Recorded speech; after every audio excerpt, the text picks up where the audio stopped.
everyone! In today's video I'm going to give you a tour of the new section of the sanctuary called A Wolf in the Sheepfold. We are going to see the renovation of the last remaining building of the farm, this traditional Pyrenees barn. A wolf in the sheepfold, it's a saying similar to a wolf in sheep's clothing. This part of the zoo is home to wolves and other animals that were hunted to extinction but are slowly making a comeback in the country. There's also a more literal meaning behind the name, because the building itself used to be a sheepfold before it was renovated. This type of barns were used in the mountains to store hay and shelter livestock. They have these distinctive steps at the top of the gable. The gable was taller than the roof to protect it from strong winds, since the roof was made of thatch. The steps also helped limit the spread of an eventual fire and made roof repairs easier.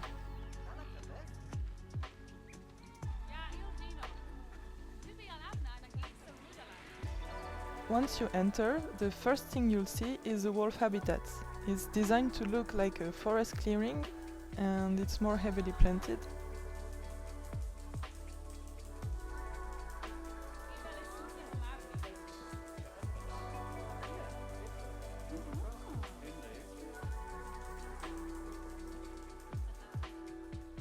There's also a little diorama of a wolf and a shepherd with its sheep.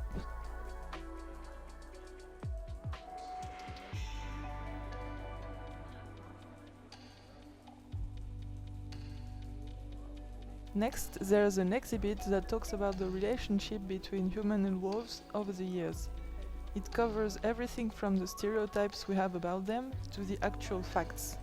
People often think wolves are huge problems for farmers, but in reality they're responsible for a tiny fraction of sheep losses compared to things like disease or roaming dogs.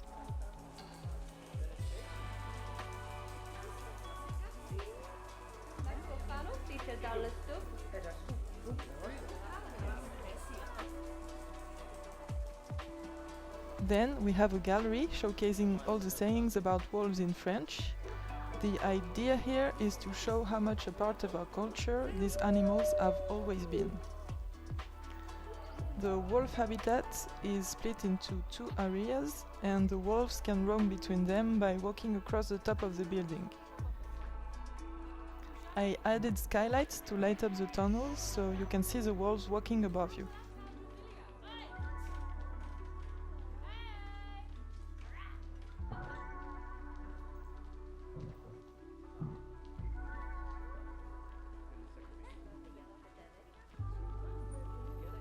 When you get to the dugout, there are some interactive displays.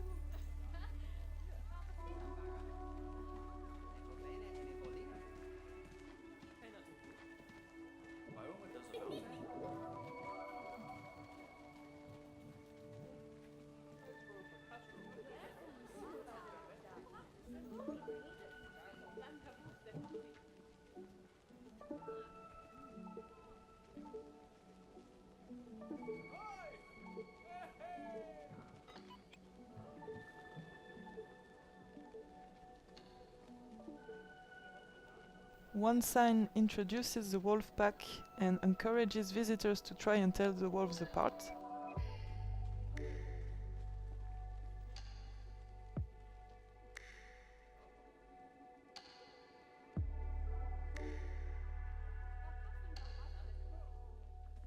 And another signs show different behaviors, and you can guess what each one means.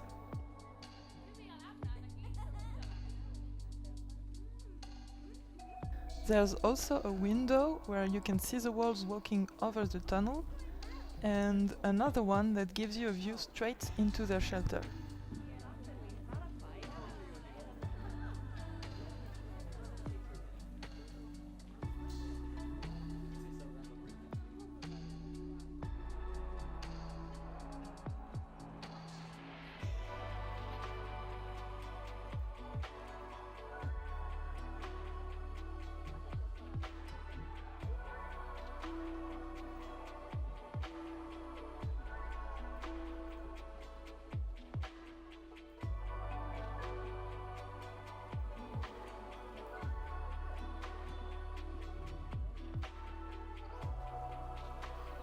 As we exit the wolf exhibit, you can get a glimpse of the ibex and vulture aviary in the distance.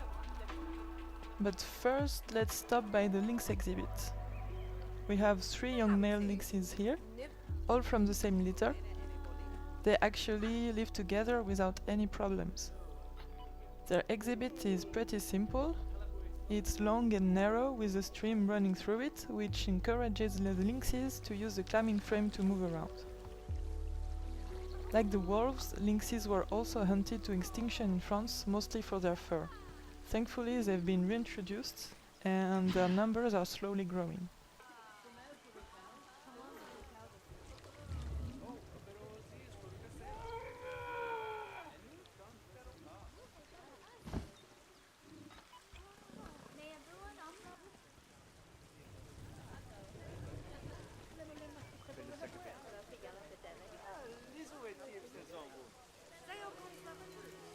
Then there's also a fun feature for the kids, or adventurous adults, a hollowed out tree trunk with people that let you peek inside the lynx exhibit. You can also see their elevated cabin, which they love napping in.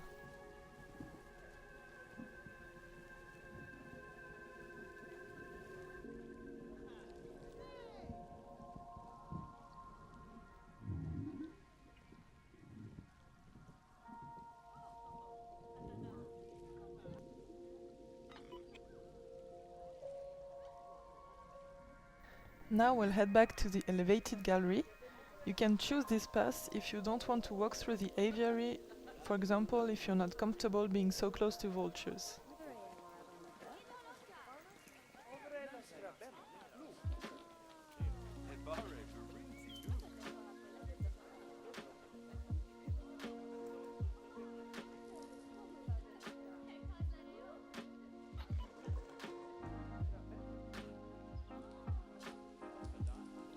This is the last view of the wolf habitat.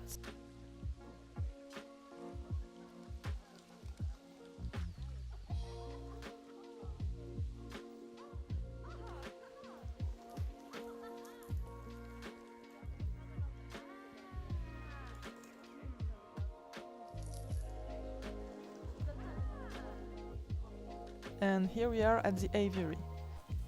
I chose to feature bearded vultures here because they have a similar story to the wolves and the lynxes. Vultures have always had a bad reputation in France, with old stories saying they abduct sheep and even children, but in reality vultures are scavengers and not hunters. They only feed on carcasses, and each vulture species play a role in cleaning up. The bearded vulture is the last in line, and it's actually famous for even eating the bones. They'll pick up big bones and drop them from 50 to 100 meters up to break them into small pieces that they can actually eat. They're a crucial part of the ecosystem, acting like nature garbage collectors, and by eating carcasses they help prevent diseases from spreading. Plus they've got beautiful plumage.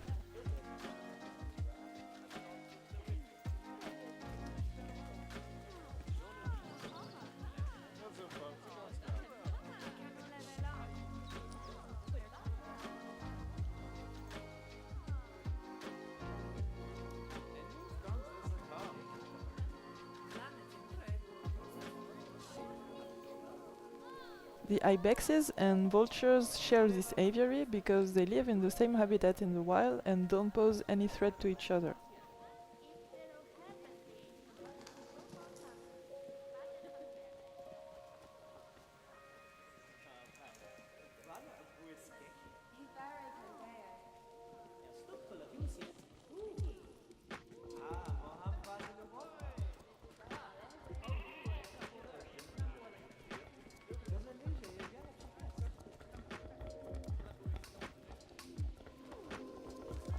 The ibexes have a small shelter built into the rocks, while the vulture have lots of perches and little nooks to hide in.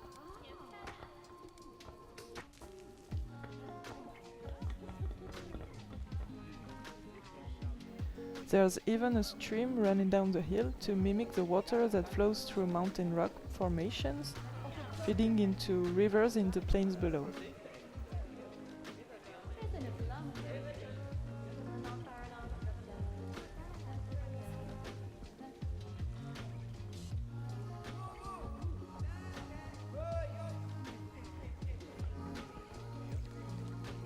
And that's the end of our tour. Next time we'll explore some new parts of the world. Thanks for watching and see you soon!